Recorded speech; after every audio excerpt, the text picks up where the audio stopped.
اعوذ باللہ من الشیطان الرجیم بسم اللہ الرحمن الرحیم الحمدللہ رب العالمین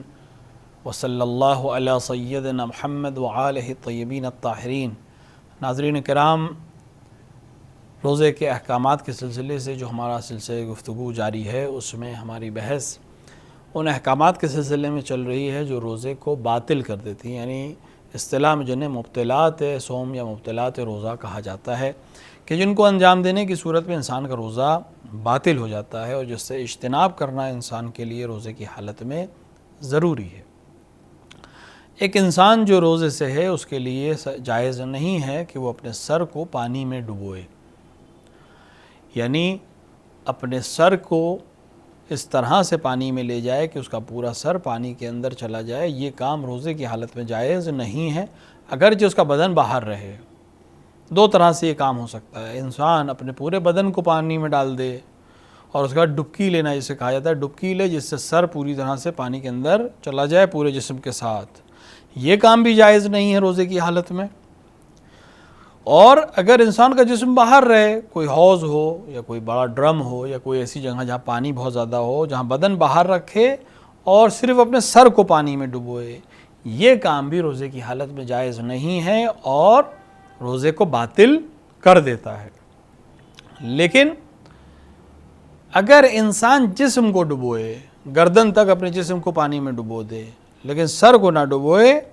تو ایسے میں اس کا روزہ باطل نہیں ہوگا اور وہ یہ کام کر سکتا ہے۔ سر کو پانی میں ڈبونا جو ہے، وہ اگر صدق نہ ہو اور ڈبکی صدق نہ ہو تو بدن کو پانی میں ڈبونے میں کوئی حرج نہیں ہے، لیکن سر کو نہیں ڈبو سکتا۔ کبھی کبھی ایسا ہوتا ہے، بہت سے سوالات ہمارے پاس اس طرح کے آتے ہیں، نوجوان سوال کرتے ہیں اس طرح سے، کبھی کبھی سر کو ڈبونے سے سر کو بھگونے اور سر کو ڈبونے کے فرق کو وہ محسوس نہیں کرتے ہیں۔ سر کو بھگونا منع نہیں ہے۔ اگر کوئی انسان نہانا چاہ رہا ہے روزے کی حالت میں یا ایسے ہی سر دھونا چاہ رہا ہے تو اس میں کوئی حرج نہیں ہے، لیکن سر کو ڈبونا حوض میں، تالاب میں، کسی بھی ایسی جگہ جہاں پورا سر پانی کے اندر چلا جائے، یہ صحیح نہیں ہے۔ لیکن اگر آپ سر کو دھو رہے ہیں، پانی سے دھو رہے ہیں، چاہے شاور سے دھو رہے ہوں، چاہے ڈونگے اور بالٹی کے ذریعے سے اپنے آپ جسم کو دھو رہے ہیں، پانی کو ڈونگے کے ذریعے سر کے اوپر ڈال رہے ہیں یا کوئی اور طریقے سے سر کو اوپر پانی پھینک رہے ہیں، تو وہ اس میں کوئی حرج نہیں ہے اور انسان روزے کی حالت میں نہا بھی سکتا ہے۔ روزے کی حالت میں غسل کرنا مستحب ہے، بہت سے اعمال بہت سے دنوں میں ہیں جہاں غسل کرنا مستحب ہے، تو اس کا کوئی تعلق روزے کی حرمت سے نہیں ہے۔ یہاں بحث صرف سر ڈبونے سے ہو رہی ہے۔ ہاں، اب اگر کوئی انسان بغیر جانے، مسئلے کو نہیں جانتا تھا، سر ڈبو دے، تو اگر مسئلے کو نہ جاننے کی صورت میں اس نے یہ کام انجام دیا ہو تو اس کا روزہ بنابر احتیاط روزہ صحیح ہے، لیکن اس کو چاہیے کہ بعد میں اس روزے کی ایک قضا بھی کرے بنابر احتیاط۔ لیکن اگر بے اختیار سر ڈبو دے، پانی کے کنارے سے گزر رہا تھا، کسی نے دھکا دیا، گر گیا پانی میں، یا خود ہی پھسل کے گر گیا، یا نہ جانتے ہوئے بغیر اختیار کے اپنے سر کو بھول گیا روزے سے ہے اور سر کو اس نے پانی میں ڈبو دیا، تو ایسی صورت میں اس کا روزہ صحیح ہے، نہ اس کے اوپر کوئی قضا ہے نہ کوئی کفارہ ہے۔ تو انسان کے لیے روزے کی حالت میں صحیح نہیں ہے کہ وہ سر کو پانی میں ڈبوئے۔ کوئی انسان کسی اور وجہ سے پانی میں جائے یا اپنے بدن کو دھونے کے لیے پانی میں جائے اور پھر بھول جائے اور اپنے سر کو ڈبو لے، تو اس میں بھی کوئی حرج نہیں ہے۔ لہٰذا اگر غیر اختیاری طور پر اس کا سر پانی میں چلا جائے تو اس کا روزہ باطل نہیں ہوتا ہے، لیکن اگر اختیار سے، عمد سے، جان بوجھ کے یہ کام انجام دے تو اس کا روزہ باطل ہو جاتا ہے۔ ایک اور چیز جو روزے کو باطل کرتی ہے وہ ہے حلق تک گاڑھے گرد و غبار کا پہنچنا، دھواں، گرد، غبار، اس طرح کی چیز کا حلق تک پہنچنا، اگرچہ وہ غبار کھانے پینے کی چیزوں کا نہ بھی ہو، اس سے کوئی فرق نہیں پڑتا۔ اگر غبار ہے، گرد ہے اور دھواں بہت گاڑھا دھواں ہے تو اس کا حلق تک پہنچنا روزے کو باطل کر دیتا ہے۔ لہٰذا انسان کو چاہیے کہ اس چیز سے اجتناب کرے۔ کہیں پہ گرد اڑ رہی ہو، کہیں بہت زیادہ گاڑھا غبار ہو اور انسان اپنے آپ کو اس حال لے جائے حالت روزہ میں اور وہ حلق تک پہنچ جائے تو اس کا روزہ باطل ہو جاتا ہے۔ بلکہ بنابر احتیاط وہ غبار جو گاڑھا نہ بھی ہو، وہ گرد جو گاڑھی نہ بھی ہو، جس میں ذرات نہ بھی پائے جا رہے ہوں، اس سے بھی انسان حالت روزہ میں اجتناب کرے تو بہتر ہے۔ ہاں، اگر غیر اختیاری طور پر وہاں سے گزر رہا ہے اور ایک دم سے گاڑھا غبار ہو جائے یا دھواں ہو جائے اور انسان مجبور ہو جائے کہ وہ اس کے جسم تک یا حلق تک پہنچ رہا ہے تو اس میں کوئی حرج نہیں ہے، لیکن اختیار کے ساتھ اس کام کو انجام نہ دیا جائے۔ اسی طرح اگر انسان کسی ایسی جگہ سے گزر رہا ہے جہاں گرد و غبار ہو اور وہ یہ سوچے کہ یہاں پر اتنا گہرا نہیں ہے اور یہ میرے حلق تک نہیں پہنچے گا، اور اس کے بعد وہ داخل ہو جائے اس میں اور بعد میں وہ حلق تک پہنچ جائے، تو ایسی صورت میں بھی روزہ صحیح رہے گا۔ لیکن اگر جانتا ہو کہ اگر میں یہاں سے گزروں گا تو گاڑھا غبار میرے حلق تک پہنچ جائے گا اور اس کے بعد بھی یہ کام انجام دے تو پھر اس کے روزہ، اور گاڑھا غبار اس کے گلے تک پہنچ جاتا ہے تو پھر اس کا روزہ صحیح نہیں ہے اور اس کو بعد میں قضا بھی کرنی چاہیے۔ لہٰذا انسان دونوں ہی چیزوں میں انسان کو چاہیے کہ احتیاط سے کام لے۔ جیسے دھواں ہے، وہ دھوئیں جو بہت زیادہ گاڑھے نہیں ہیں، جیسے سگریٹ کا دھواں ہے یا حقے کا دھواں ہے یا بیڑی کا دھواں ہے، اس طرح کا دھواں جو عام طور سے لوگ استعمال کرتے ہیں، ان سے بھی روزے کی حالت میں انسان کو اجتناب کرنا چاہیے۔ البتہ سگریٹ نوشی کے سلسلے میں ہم پہلے بھی بیان کر چکے کہ اس کو پینے سے روزہ باطل ہو جاتا ہے، حقہ پینے سے بھی روزہ بنابر احتیاط باطل ہو جاتا ہے۔ لیکن اگر وہاں سے گزر رہا ہے، کوئی اور پی رہا ہے، اس کا دھواں اڑ رہا ہے، تو انسان کو چاہیے کہ اسے اجتناب کرے اور اپنے آپ کو اس سے بچائے تاکہ اس کے روزے میں کوئی حرج واقع نہ ہو۔ لہٰذا ان دونوں مسئلوں میں کہ جو آپ کے سامنے بیان کیے گئے، کوشش یہ کرنی چاہیے کہ انسان ایسی جگہ میں اپنے آپ کو نہ لے جائے جہاں گاڑھا غبار ہو یا جہاں بہت زیادہ آلودگی ہو، تاکہ انسان کے حلق تک گاڑھا غبار یا گرد نہ پہنچے اور اس کا روزہ بچا رہے۔ اور جہاں تک سر ڈبونے کی بات تھی، جس سے پہلے والے مسئلے انہوں نے بیان کیا کہ ایسے احتیاط کرنی چاہیے، ایسی جگہ جہاں سر ڈبانے کے مسئلہ ہو، یا جیسے تالاب میں نہانے کے لیے جا رہا ہے یا دریا میں نہانے کے لیے جا رہا ہے، تو بہت زیادہ احتیاط کی ضرورت ہے کہ وہ اس بات کا خیال رکھے کہ میں روزے سے ہوں، نہانے میں کوئی حرج نہیں ہے لیکن سر پانی میں نہیں ڈوبنا چاہیے۔ رمضان انسان کو وہ سعادت دیتا ہے جس کے لیے اللہ نے اس کو خلق کیا، یعنی عبادت کے لیے خلق کیا ہے، اور رمضان ایک ایسا مہینہ ہے جس میں عبادت کا ذوق اور شوق اپنے حد پر پہنچتا ہے، اور انسان تھوڑا سا اگر دھیان دے اپنے اوپر تو وہ ایک بہترین مقامات کو حاصل کر سکتا ہے۔ جیسا کہ رسول اکرم صلی اللہ علیہ وآلہ وسلم کے اس خطبے میں کہ جس کی تشریح ہم مسلسل آپ کے سامنے اس پروگرام میں کر رہے ہیں، جس میں رسول اکرم صلی اللہ علیہ وآلہ وسلم نے رمضان کی عظمتوں کے سلسلے سے گفتگو کی۔ ہماری بات اس جملے تک پہنچی تھی کہ آپ نے فرمایا کہ تمہاری تسبیح، تمہاری سانس اس مہینے میں تسبیح ہے، تمہارا سونا اس مہینے میں عبادت ہے، تمہارے اعمال قبول ہیں اور تمہاری دعائیں اس میں مستجاب ہوں گی۔ اس کا فرماتے ہیں فَاسْأَلُوا اللَّهَ رَبَّكُمْ بِنِيَّاتٍ صَادِقَةٍ وَقُلُوبٍ طَاهِرَةٍ أَنْ يُوَفِّقَكُمْ لِصِيَامِهِ وَتِلَاوَةِ كِتَابِهِ۔ فرمانا ہے کہ جب تم اس مہینے میں تمہارا سانس لینا عبادت ہے، تمہارا سو جانا عبادت ہے، سانس لینا تسبیح ہے، اور تمہارے اعمال قبول ہیں اور تمہاری دعائیں مستجاب ہیں، تو پھر سچی نیت سے خدا سے دعا کرو۔ کس چیز کی دعا کرو؟ دعا کرو کہ تمہیں توفیق حاصل ہو کہ تم اس مہینے میں روزے رکھ سکو اور اس کی کتاب کی تلاوت کر سکو۔ لیکن رسول اکرم نے فرمایا کہ نیت تمہاری خالص ہونی چاہیے۔ بہت دفعہ ایسا ہوتا ہے کہ انسان کی نیت خالص نہیں ہوتی ہے، وہ زبان سے تو کہتا ہے میں یہ عمل کرنا چاہتا ہوں، لیکن دل میں اس کی کوئی خواہش نہیں ہوتی۔ یہ دل میں خواہش نہ ہونا نیت کی کمی ہے۔ کبھی کبھی انسان عمل نہیں کر پاتا لیکن دل سے چاہتا ہے کہ وہ عمل کرے، کسی وجہ سے نہیں کر پاتا، جسم کی کمزوری کی وجہ سے یا ناداری کی وجہ سے یا غفلت کی وجہ سے، لیکن دل میں اس کے نیت ہے کہ اسے کرنا چاہتا ہے۔ اور یقین جانے اگر دل میں نیت ہے تو اسباب اپنے آپ فراہم ہو جاتے ہیں، انسان کرنے لگتا ہے۔ لہذا فرمایا کہ صدق دل سے دعا کرو، زبانی دعا نہیں ہو۔ انسان زبانی دعا کا مطلب کیا ہے؟ انسان دعا کرے لیکن عمل کے ذریعے اس دعا کی مخالفت کر رہا ہو۔ انسان دعا کرے خدا اس کو رزق حلال دے، لیکن گھر میں بیٹھا رہتا ہے، کار و کسب نہیں کرتا ہے، کوشش کرتا ہی نہیں ہے۔ خداوند عالم نے یہ نہیں کہا کہ تم دعا کرو میں تمہیں روزی دوں گا، روزی اس شرط پہ ہے کہ تم اس کی تلاش کرو گے۔ لہٰذا صرف دعا اس طرح سے دعا کرنا کہ کوئی کسب و کار کرنے کی کوشش نہیں کی جا رہی، یہ وہی ہے، نیت میں صفائی نہیں ہے۔ لہذا صدق دل کے ساتھ نیت کر کے صدق دل کے ساتھ خداوند عالم سے دعا کرو۔ دعا خدا ہی سے ہونی ہے۔ میں نے عرض کیا تھا کہ دعا ایک عظیم باب ہے، کہ جو ایک بڑا مسئلہ ہے کہ دعا کے سلسلے میں بہت سی باتیں ہیں آپ کے سامنے پیش کی جائیں، کہ دعا بہت دفعہ یہ سوال ہم لوگ کے سامنے آتا ہے کہ آخر دعا ہماری قبول کیوں نہیں ہو رہی اور ہم اتنی دعا کرتے ہیں قبول نہیں ہوتی۔ تو اس کے لیے علماء نے روایات کی روشنی میں کچھ چیزوں کو بیان کیا ہے کہ دیکھیں دعا 3 مرحلوں سے خارج نہیں ہے، 3 مرحلوں میں ڈیوائیڈ کیا ہے علماء نے اس کو۔ اگر آپ دعا کر رہے ہیں تو امکان ہے کہ خداوند عالم بعین ہی وہ چیز آپ کو عطا کر دے۔ مثال کے طور پہ ہم نے دعا کی کہ ہم کو 1000 روپے ملے، خداوند عالم ہمیں 1000 روپے دے دے، یہ دعا کی سیدھا فارم ہے جو ہم کر رہے ہیں، خداوند عالم ہم کو دے دی۔ ایک دوسری صورت یہ بنے گی کہ 1000 روپے وہ ہمیں عطا نہیں کرے گا، لیکن میرے لیے حساب میں یا میرے نام اعمال میں، یا یوں لکھا جائے کہ میرے قضاء و قدر میں جہاں پر قسمت ہے، اس میں 100 روپے کا نقصان لکھا ہے یا 1000 روپے کا نقصان لکھا ہوا ہے، میرے آج کے دن مجھے 1000 روپے کا نقصان ہونا ہے۔ میں نے خدا سے دعا کی کہ مجھے 1000 روپے ملیں،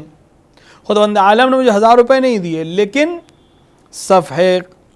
قسمت سے وہ 1000 روپے کا نقصان مٹا دیا، تو ہم کو 1000 روپے انڈائریکٹلی مل گئے، کیونکہ اگر 1000 روپے کا نقصان ہوتا تو یہ 1000 روپے جو مجھے مل رہے ہوتے یہ وہی خرچ ہو جاتے۔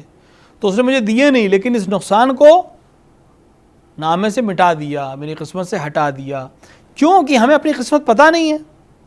لہٰذا ہمیں لگتا ہے کہ ہماری دعا قبول نہیں ہوئی، در حالانکہ جو دعا ہم نے کی تھی وہ قبول اس طرح سے ہو گئی کہ جو چیز تم نے مانگی تھی اس کے عوض میں جو تمہیں نقصان ہونے والا تھا وہ ہم نے کم کر دیا۔ لہٰذا ایک صورت یہ ہے کہ تمہیں جو مانگا وہ فوراً مل جائے، دوسرا صورت یہ ہے کہ تمہیں جو مانگا وہ اس کے بدل مل جائے، یعنی نقصان ہونا تھا وہ نقصان اب نہیں ہوگا۔ تو ہمیں چونکہ ملا نہیں ظاہری طور پر، لہٰذا ہمیں پتہ نہیں چلتا، لہٰذا اطمینان رکھنا چاہیے کہ خداوند عالم حتماً ہماری دعاؤں کو مستجاب کر رہا ہے کسی اور شکل میں۔ اور تیسری شکل یہ ہے کہ خداوند عالم نہ ڈائریکٹ دے، یعنی جو مانگا وہ دے، نہ اس کے بدلے میں کوئی چیز دنیا میں دے یا کسی اور چیز کو محو کرے، بلکہ آخرت تک کے لیے میری دعاؤں کی استجابت کو ٹال دے اور آخرت میں مجھے اس کو اکرام دے یا آخرت میں مجھے اس کی جزا دے۔ روایت میں ہے کہ ایک انسان کو قیامت میں بہت زیادہ اکرام دیا جائے گا، بہت زیادہ مقامات اور بہت زیادہ حسنات دیے جائیں گے، تو اس کو تعجب ہوگا کہ میرے اعمال ایسے نہیں تھے، یہ کس چیز کے عوض میں مجھے دیا جا رہا ہے؟ تو ارشاد رب العزت ہوگا کہ یہ ان دعاؤں کے عوض میں ہیں جو تم نے دنیا میں مانگی اور ہم نے اس کو قبول نہیں کیا۔ اس وقت روایت میں ہے کہ اس وقت بندہ حسرت کرے گا کاش میری دنیا میں کوئی دعا قبول نہ ہوئی ہوتی، کیونکہ جو بھی دعا قبول ہو گئی، جو چیز دے دی گئی، وہ بالآخر اس دنیا کے ساتھ ختم ہو جائے گی۔ انسان 60 سال 70 سال 80 سال 100 سال سے زیادہ عمر نہیں کرے گا، 70 سال 80 سال 90 سال 100 سال، اس سے زیادہ دنیا میں عمر نہیں ہے اس کی ظاہری طور کے اوپر۔ جو بھی اس کو عطا ہوا ہے بالآخر وہ ختم ہو جائے گا، لیکن قیامت میں جو منزل ہے اور بعد قیامت جو حساب کتاب کی منزل ہے، وہم فیہا خالدون والی منزل ہے، وہاں استمرار ہے، وہاں جو چیز دی جائے گی وہ ہمیشگی کے لیے ہے۔ تو پھر بندہ دعا کرے گا کاش میری دنیا میں کوئی دعا قبول نہیں ہوتی، تاکہ اس کے عوض میں جو یہاں مل رہا ہے وہ باقی رہنے والا ہے، اگر دنیا میں جو بھی ملا تھا وہ ختم ہو گیا دنیا میں میرے ساتھ۔ لہٰذا خداوند عالم سے دعا کرو صدق نیت کے ساتھ، لیکن کون سی دعا کرو؟ دعا کرو کہ تمہیں توفیق حاصل ہو اس مہینے میں روزہ رکھنے کی اور قرآن کی تلاوت کی۔ یہ دو بہت اہم عبادتیں ہیں جن کا تعلق اس مہینے سے ہے، ایک روزہ رکھنا اور ایک قرآن کی تلاوت کرنا۔ رسول کی سے حدیث ہے کہ آپ نے فرمایا کہ ہر چیز کی ایک بہار ہے اور قرآن کی بہار ماہ رمضان ہے۔ اسی لیے ہم دیکھتے ہیں کہ مومنین، مومنات، بچے، بوڑھے سب وقت نکال کے ماہ رمضان میں قرآن کی زیادہ سے زیادہ تلاوت کرتے ہیں، اور یہ بہت اچھی چیز ہے اور بہت اچھا ثقافت ہے، اور عبادی لحاظ سے بھی بہت اچھا ہے، سماج کے ارتقاء کے لحاظ سے بھی بہت اچھا ہے۔ قرآن محروم نہ رہے، قرآن پڑھا جائے، قرآن پڑھنے کے لیے ہے، پڑھنا کا مرحلہ پہلا مرحلہ ہے، لیکن بہرحال پڑھنے کے لیے ہے اور اس کے بعد اس پر عمل کرنے کے لیے۔ اگر ہم پڑھیں گے نہیں تو اس پہ عمل کیسے کریں گے؟ لہٰذا خداوند عالم سے دعا کرے بندہ مومن کہ اس کو روزہ رکھنے کی سعادت حاصل ہو اور توفیق حاصل ہو، اور تلاوت کتاب خدا کرنے کی توفیق حاصل ہو۔ لہٰذا اس ماہ مبارک رمضان میں خداوند عالم سے دعا کرے کہ ہم اس توفیق، جب اس نے رمضان کے عظیم مہینے میں ہمیں اپنا مہمان بنایا ہے تو پھر ہمیں اس کی نعمتوں سے محروم نہ کرے، ہم اس کی عظمتوں سے بہترین فائدہ حاصل کر سکیں، روزے کی لحاظ سے بھی اور تلاوت کلام خدا کے لحاظ سے بھی۔ انسان جیسے کہ عرض کیا گیا تھا پہلے بھی کہ ایک آیت اگر ماہ مبارک رمضان میں پڑھتا ہے تو پورے قرآن کا ثواب اس کو ملتا ہے، ایک قرآن ختم کرنے کا ثواب اسے ملتا ہے جو باقی دنوں میں قرآن ختم کرے۔ لہٰذا اگر انسان ایک قرآن ختم کرتا ہے ماہ مبارک رمضان میں تو 6000 سے زیادہ قرآن ختم کرنے کا ثواب جو اس کو باقی دنوں میں ملتا ہے وہ اس کو ملے گا ماہ رمضان میں۔ اب انسان اگر کوشش کر رہے کہ اس کو زیادہ سے زیادہ تلاوت کرے بہترین، لیکن آج کل کی روزمرہ کی جو زندگی، جو ہائی ٹیک زندگی ہماری ہو گئی ہے، تیز زندگی ہو گئی ہے، سخت، اور اس کے اندر وقت نہیں مل پاتا، تو انسان اگر کوشش کرے کہ بجائے اس کے کہ زیادہ وقت اکٹھا نکالنے کی کوشش کرے جس کے نتیجے میں بالکل نہیں پڑھ پاتا۔ اکثر یہ ہوتا ہے کہ ہم طے کرتے ہیں کہ ہم 1 گھنٹہ بیٹھے قرآن پڑھیں گے، لیکن 1 گھنٹہ ہمارے ٹائم ٹیبل میں کبھی نکل ہی نہیں پاتا، 1 گھنٹہ مسلسل ہمارے پاس نکل ہی نہیں پاتا، تو نتیجے میں کیا ہوتا ہے کہ ہم بالکل نہیں پڑھتے ہیں۔ اس کا بہتر طریقہ یہ کہ اگر ہر نماز کے بعد ہم 10 منٹ پڑھیں قرآن، 10 سے 15 منٹ ہم قرآن پڑھیں، تو نماز صبح کے بعد، نماز ظہرین کے بعد، نماز مغربین کے بعد 10-15 منٹ اگر ہم قرآن پڑھیں تو 30 سے 40 منٹ 45 منٹ وقت ہم کو مل جائے گا،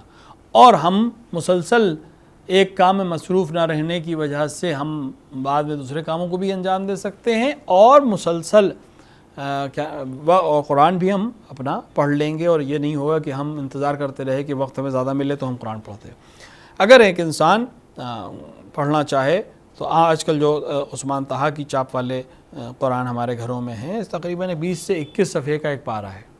اگر انسان 4 سے 5 پیج ہر نماز کے بعد پڑھے تو بہت آسانی سے ایک دن میں وہ ایک پارہ قرآن کا ختم کر لے گا 20-21 پیج کا، اور مہینے بھر میں پورا قرآن اس کا ختم ہو جائے گا۔ اگر کسی کو توفیق حاصل ہے، اس سے بہتر زیادہ پڑھ سکتا ہے تو وہ زیادہ پیجز کو پڑھے۔ اس طرح سے ڈیوائیڈ کر کے پڑھنے کا فائدہ یہ ہوتا ہے کہ انسان میں تھکن بھی نہیں ہوتا ہے، انسان تھکتا بھی نہیں ہے، قرآن میں تأمل بھی کر لیتا ہے، اور دھیرے دھیرے کر کے وہ زیادہ سے زیادہ تلاوت کرنے کا شرف حاصل کر لے گا۔ اور دوسرا فائدہ اس کا یہ ہو رہا ہے کہ دن میں کئی مرتبہ پڑھنے کے نتیجے میں وہ الگ الگ موقع پر قرآن کی تلاوت کرنے کا ثواب بھی اس کو ملتا رہے گا۔ صبح بھی پڑھ رہا ہے، دوپہر میں بھی پڑھ رہا ہے، شام کو بھی پڑھ رہا ہے، مغربین کے بعد بھی پڑھ رہا ہے، رات میں بھی پڑھ رہا ہے، تو اکٹھا نہ ہونے کی وجہ سے اس کے اندر تھکان بھی نہیں آئے گی، وہ چارج بھی رہے گا، انرجی بھی باقی رہے گی، اور زیادہ قرآن وہ پڑھ سکے گا۔ اسی کے ساتھ ساتھ گزارش ہے، خصوصاً میرے جوانوں سے گزارش ہے کہ قرآن کو پڑھنے کے ساتھ ساتھ اس کو سمجھنے کی کوشش کریں، ولو 1 آیت، ولو 2 آیت۔ اگر آپ مہینے میں 1 قرآن ختم کرتے ہیں اور 30 آیتیں ساتھ میں سمجھ لیتے ہیں کہ اس میں کیا کہا خداوند عالم نے، تو اس سے بہتر کوئی چیز آپ کو رمضان میں تحفے کے طور پر نہیں مل سکتی ہے۔ صرف 1 آیت آپ ہر دن کوشش کریں کہ 1 آیت ترجمے کے ساتھ، تفسیر کے ساتھ، جتنا موقع آپ کے پاس ہے، انگلش سمجھتے ہیں انگلش میں دیکھیے، ہندی سمجھتے ہیں ہندی سمجھ پاتے ہیں ہندی میں دیکھیے، ہر چیز اب اویلیبل ہے۔ اب وہ وقت نہیں ہے اگر کوئی یہ بہانہ تلاش کرے کہ کون لائبریری جائے، کون ڈھونڈے، اب اس کی ضرورت نہیں، یہ بہانہ بالکل نہیں ہوگا۔ آج ہر چیز گوگل کے اوپر ہم سرچ کرتے ہیں، تو ہم اچھی چیزوں کو کیوں نہیں سرچ کریں؟ بہترین قرآن کی تفسیروں کی سائٹس موجود ہیں، بہترین قرآن کی تلاوت کی سائٹس موجود ہیں، جہاں تلاوت اور ترجمہ ایک ساتھ موجود ہے، ہر چیز موجود ہے آپ کے اسی ٹیبلٹ کے اوپر یا موبائل کے اوپر یا لیپ ٹاپ کے اوپر۔ تو جہاں 1000 چیزیں ہم تلاش کرتے ہیں، وہاں تھوڑا سا وقت نکال کے ہم قرآن کا ترجمہ، قرآن کی تفسیر کو دیکھیں۔ اگر ہر دن صرف 1 آیت کو دیکھیں تو رمضان کے 30 دن میں آپ 30 آیتوں کو سمجھ لیں گے، اور قرآن کی آیت کو سمجھنے سے بہتر انسان کے لیے اور کیا تحفہ ہو سکتا ہے ماہ مبارک رمضان میں۔ خداوند عالم ہمیں توفیق عطا فرمائے کہ ہم ماہ مبارک رمضان کی برکتوں سے فائدہ حاصل کر سکیں، روزہ رکھ سکیں، قرآن کی تلاوت زیادہ سے زیادہ کر سکیں، اس کی وہ بندگی کر سکیں جو بندگی کرنے کا حق ہے۔ بحق محمد وآلہ الطیبین الطاہرین، وصلی اللہ علی سیدنا محمد وآلہ الطیبین الطاہرین۔ Oh